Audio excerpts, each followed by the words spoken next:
Programming a tunnel inlet for your Ventra XT. Go to menu hotkeys, control device setup, and then from here we're going to add a control device. So highlight it in blue, press enter, and now we're going to choose from the list to find tunnel inlet. Now you can page down this way, you can swipe with your finger,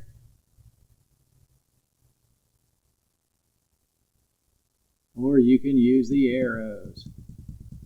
And there's our tunnel inlet. We're going to highlight it in blue, press enter, and now we're going to choose the number that this tunnel inlet is in the event that you have multiple inlets.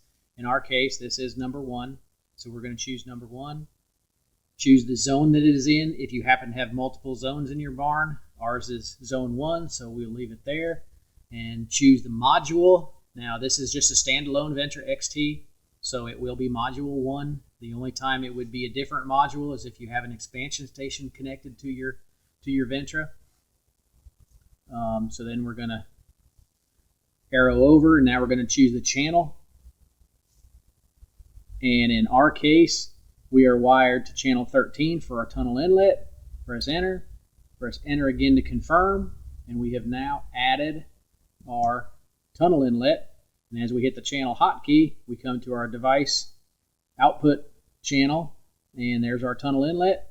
We're going to touch it, and it's going to bring us to our tunnel inlet settings. And so here we have everything that we can set with it. If it is grayed out, then that means there is nothing set to bring up that particular setting in your controller. If it's black, then all you got to do is touch on it, highlight it blue, and now you can set that. And once you hit the enter button, it gives you all the different options of how you're going to be able to, the mode that you will be able to run that inlet in. And since we do have a static pressure sensor on our controller, we are going to choose static natural, static tunnel. So in this case, the static pressure will control it, whether it's being used in natural mode or whether it's being used in tunnel mode. And you just highlight it in orange, highlight in blue, and then you can press enter, and that will select the operate mode that you have. Now, as you arrow down, you'll have your full opening size that will need to be set. So you simply press enter. Ours is 72 inches, so we're setting that. Arrow down, and you set the full open and full close travel time. These are all very important. You must set these so that the controller knows how to properly open and close it to the proper amounts. And our full open travel time was 4 minutes, a little over 4 minutes. So we're going to put 04, 05, enter.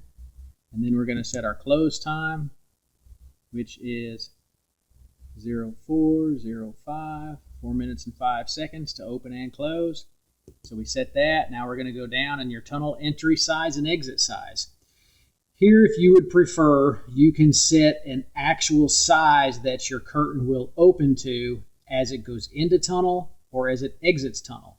You know, that's just in the event that if you want to make sure you're keeping your static pressure at a proper level, that'll help. It'll automatically open it to that setting until it finishes going either into or out of tunnel, and then it'll all readjust itself based off of static pressure. In our case, I'm going to leave the entry size alone, press enter, but the exit size, I'm going to have that open to 25 inches. That way I make sure as it's going out of tunnel, my curtain will stay at 25 inches as it begins to open sidewall inlets and such, so I don't build excessive static pressure in the barn. And then arrow down, now you have perform resync. This is to just double check the timing of your curtain and to make sure that it is calibrated, and this is the actual time of day. So if you choose to perform a resync, you can put, let's say, 6 a.m. in the morning or 8 a.m. in the morning.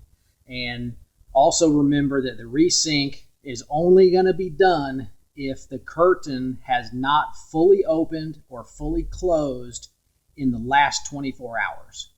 So if it happened to have already fully closed or fully opened over the last 24 hours, it will not perform that resync. But if it hasn't, it will, just to make sure that it is in its proper location. I'm going to leave that blank for right now, so we'll just leave that off. And that is all the settings for your tunnel inlet group.